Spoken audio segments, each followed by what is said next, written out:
Let that cool while I start on the chapter.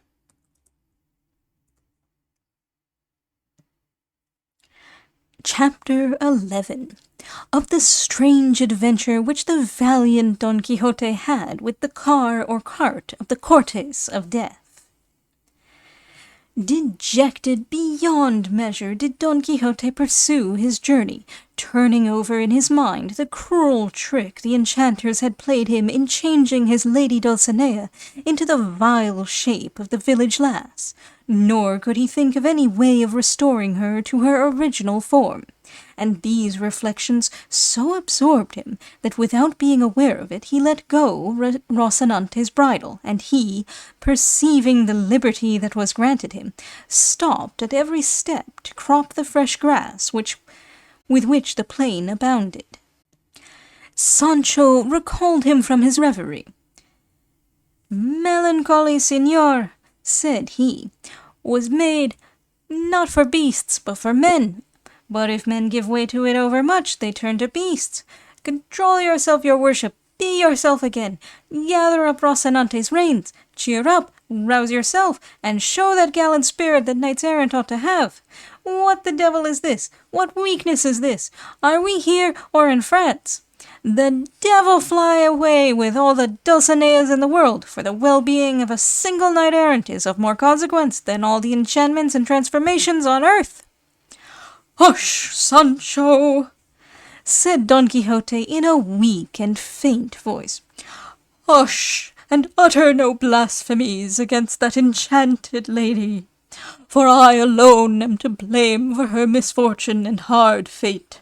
Her calamity has come of the hatred the wicked bear me." "So say I," returned Sancho. "His heart rent in twain, I trow, who saw her once to see her now."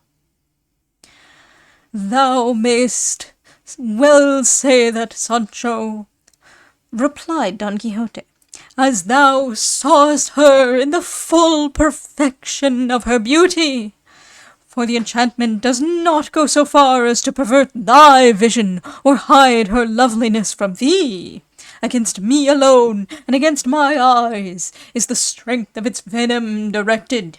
Nevertheless, there is one thing which has occurred to me, and that is that thou didst ill describe her beauty to me, for, as well as I recollect, thou saidst that her eyes were pearls, but eyes that are like pearls are rather the eyes of a sea-bream than of a lady. And I am persuaded that Dulcinea's must be green emeralds, full and soft, with 2 rainbows for eyebrows. Take away those pearls from her eyes, and transfer them to her teeth, for beyond a doubt, Sancho, thou hast taken the one for the other, the eyes for the teeth." "Very likely," said Sancho, "for her beauty bewildered me as much as her ugliness did your worship. But let us leave it all to God, who alone knows what is to happen in this vale of tears, in this evil world of ours, where there is hardly a thing to be found without some mixture of wickedness, roguery, and rascality."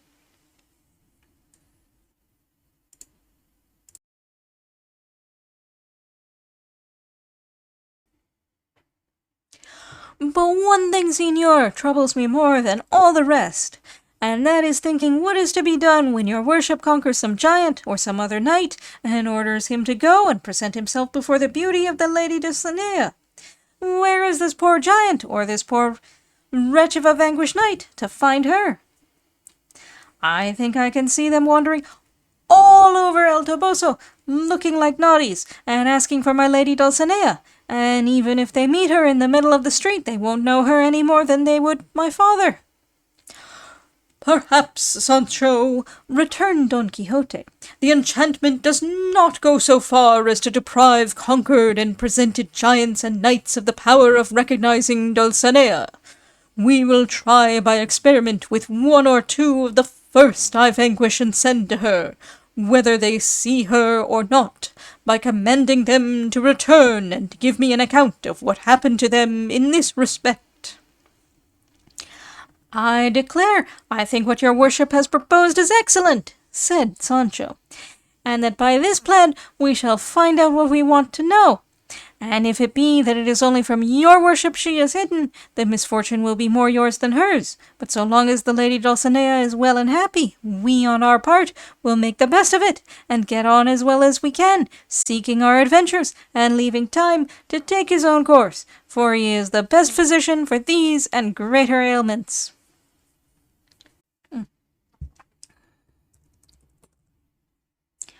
Don Quixote was about to reply to Sancho Panza, but he was prevented by a cart crossing the road full of the most diverse and strange personages and figures that could be imagined.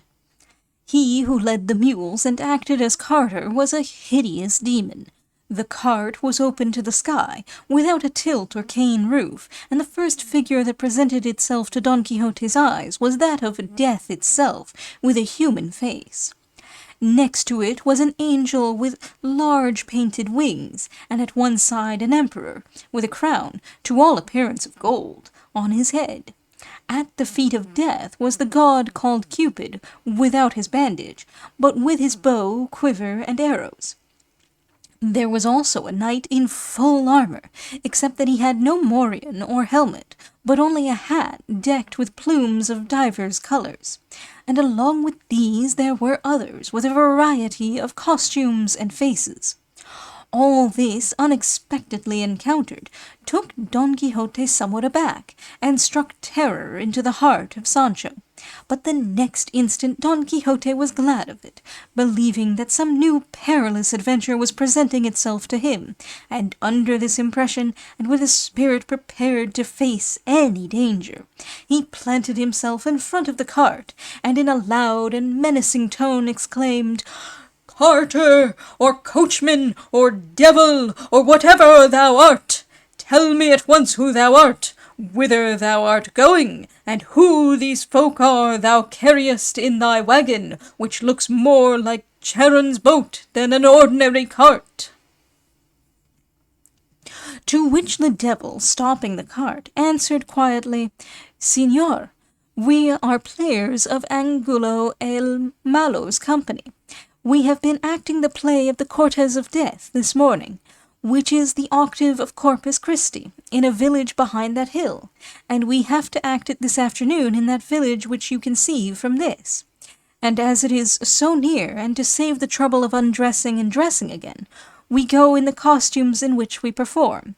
That lad there appears as Death, that other as an angel, that woman, the manager's wife, plays the queen, this one the soldier, that the emperor, and I the devil. And I am one of the principal characters of the play, for in this company I take the leading parts. If you want to know anything more about us, ask me, and I will answer with the utmost exactitude, for as I am a devil, I am up to everything." "By the faith of a knight-errant," replied Don Quixote, "when I saw this cart I fancied some great adventure was presenting itself to me.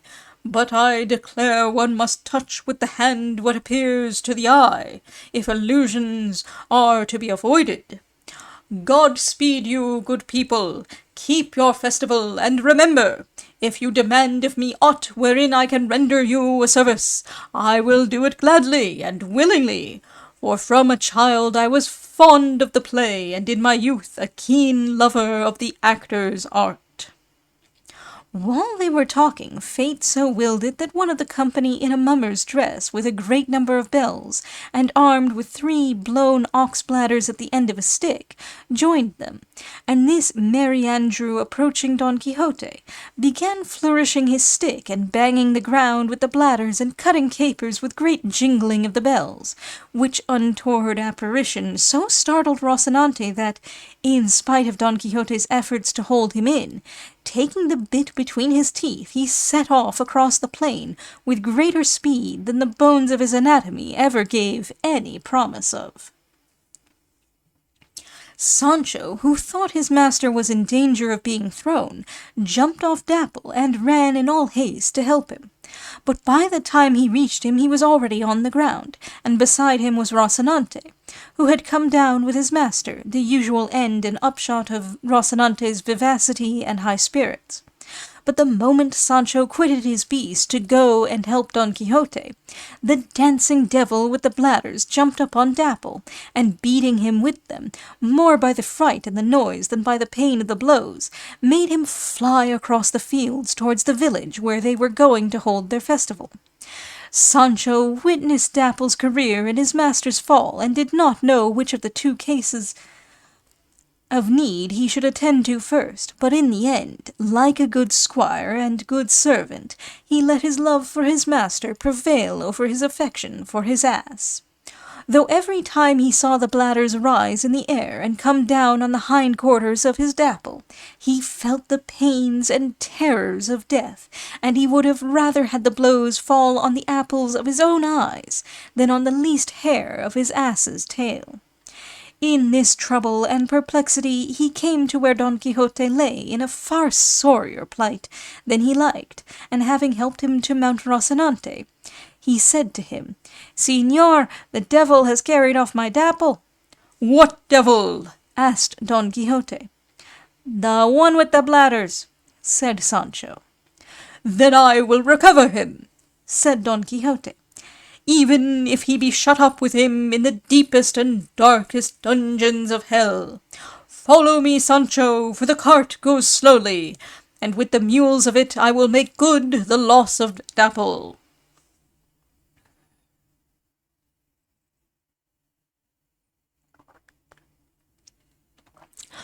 "You need not take the trouble, señor," said Sancho.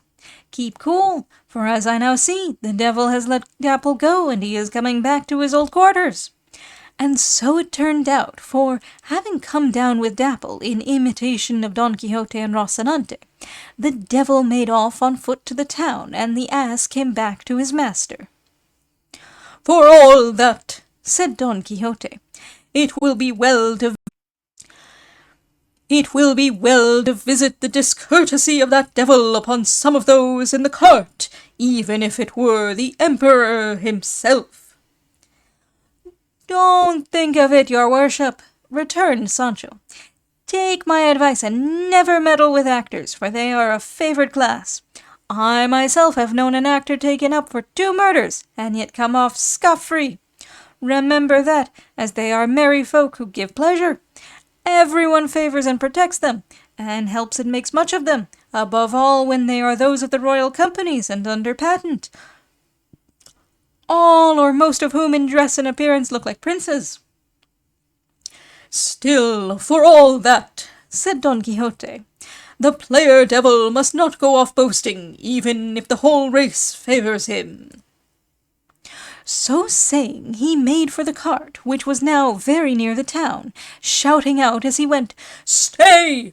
Halt! Ye merry jovial crew! I want to teach you how to treat asses and animals that serve the squires of knights-errant for steeds." So loud were the shouts of Don Quixote that those in the cart heard and understood them, and, guessing by the words what the speaker's intention was, Death in an instant jumped out of the cart, and the Emperor, the devil carter, and the angel after him, nor did the queen or the god Cupid stay behind. And all armed themselves with stones, and formed in line, prepared to receive Don Quixote on the points of their pebbles. Don Quixote, when he saw them drawn up in such a gallant array, with uplifted arms ready for a mighty discharge of stones, checked Rocinante and began to consider in what way he could attack them with the least danger to himself.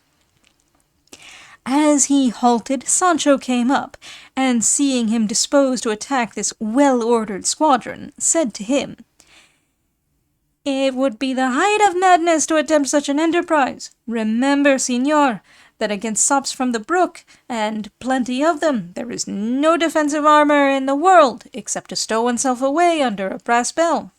And besides, one should remember that it is rashness, and not valour, for a single man to attack an army that has death in it, and where emperors fight in person with angels, good and bad, to help them. And if this reflection will not make you keep quiet, perhaps it will to know for certain that among all these, though they look like kings, princes, and emperors, there is not a single knight-errant."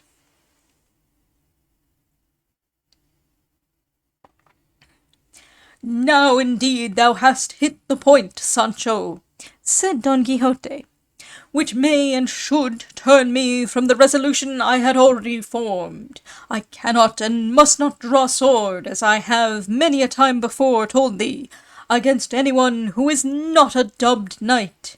It is for thee, Sancho, if thou wilt, to take vengeance for the wrong done to thy dapple, and I will help thee from here by shouts and salutary counsels." "There is no occasion to take vengeance on anyone, señor," replied Sancho, "for it is not the part of good Christians to revenge wrongs. And besides, I will arrange it with my ass to leave his grievance to my good will and pleasure, and that is to live in peace as long as heaven grants me life."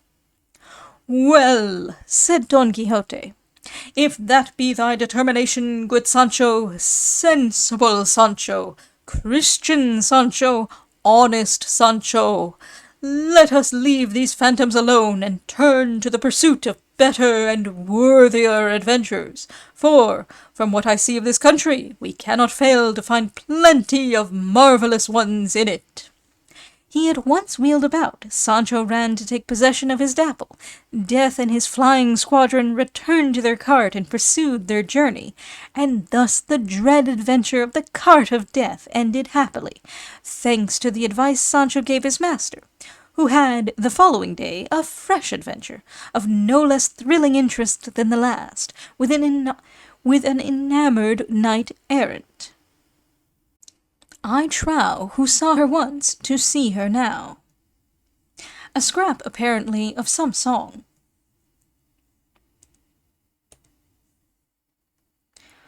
Without a tilt or cane roof. The sarzo, a framework of reeds or canes on which the tilt is stretched in the country carts in central and south Spain. We are players of Angulo el Malos, a theatrical manager and dramatist of Toledo who flourished about 1580.